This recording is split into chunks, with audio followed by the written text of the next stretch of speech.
Does Target realize that when you're the company, you can't declare the boycott's over, right? That's like in a divorce, and then one side declares, "Nah, we're still married." It doesn't work that way. So real quick, before we jump in, just want to say we are currently at 5 subscribers now. Obviously, we're setting very low boundaries. Can we hit 10 before April? I don't know. Maybe you can be the one to help us. My last video apparently did great numbers. Gee, I wonder why.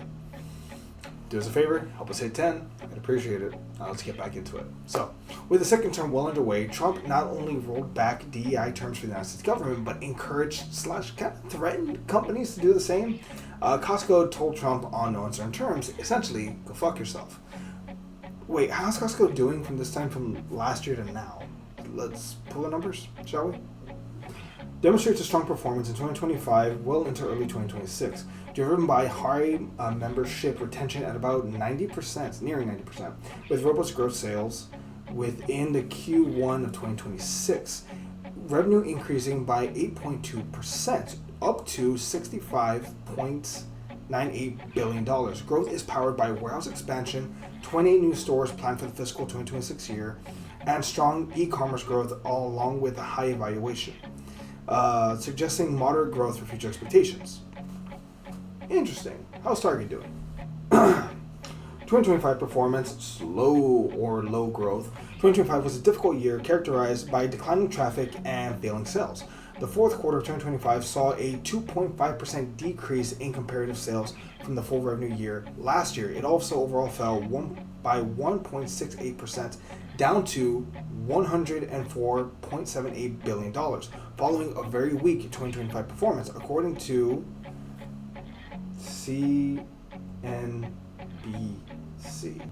I need my glasses.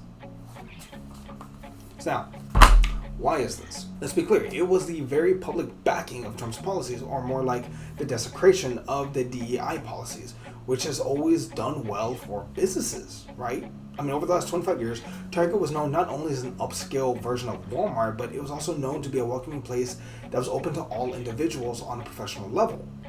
There was a common phrase that I saw on some signs: "Don't shop where you can't work." The core demographic of shoppers were often as follows: women who fall under DEI, black people who fall under DEI, Hispanic people who fall under DEI, LGBTQ plus community who fall under DEI, and young adults who historically, especially Gen Z and millennials, who we've learned not to piss them off. Look at what happened to, what is her face from The Housemaid? I was almost there, Sydney Sweeney. So, as we all know, Gen Z and millennials are very much in support of DEI, or very much in very liberal group of folks. So if you piss them off, like someone like Chris Pratt or Sydney Sweeney or Timothy Chalamet, who he's finding out very recently, they will crucify you. So Target naturally pissed off most of their core demographic.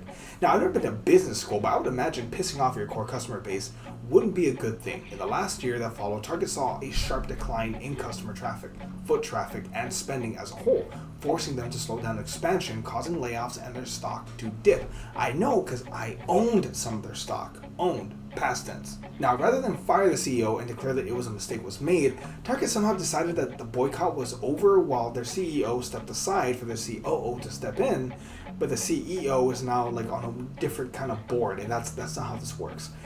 There is an argument to be made that maybe consumer confidence was down across the board and that Target was just one of the many victims because of the bad economy that we're in right now.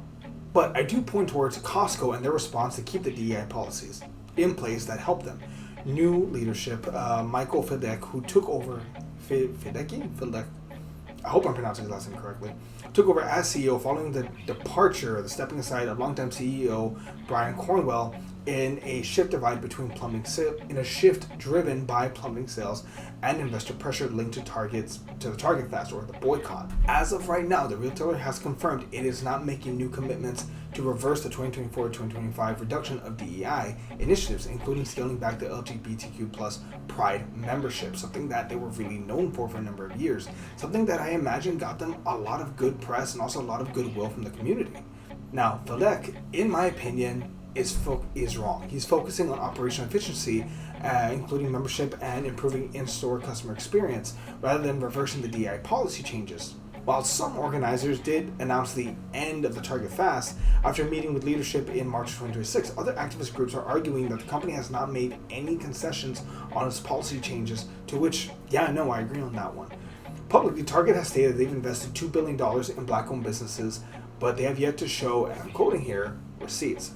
Publicly, Target has doubled its number of black-owned brands it carries, but have yet to show receipts. Publicly, Target has invested $100 million in black-led community organizations, but they have yet to show their receipts. And if you're wondering why Target is uniquely being targeted among other companies that have rolled back their DEI policies, Target is one of the leading employers of black Americans, along with being a leading business for black Americans to shop at. There is an expectations from a business to its customers on some level. Here in Texas, H-E-B is probably the golden brand of the state. It's the standard to which all of the companies are held to, and none of them can quite live up to.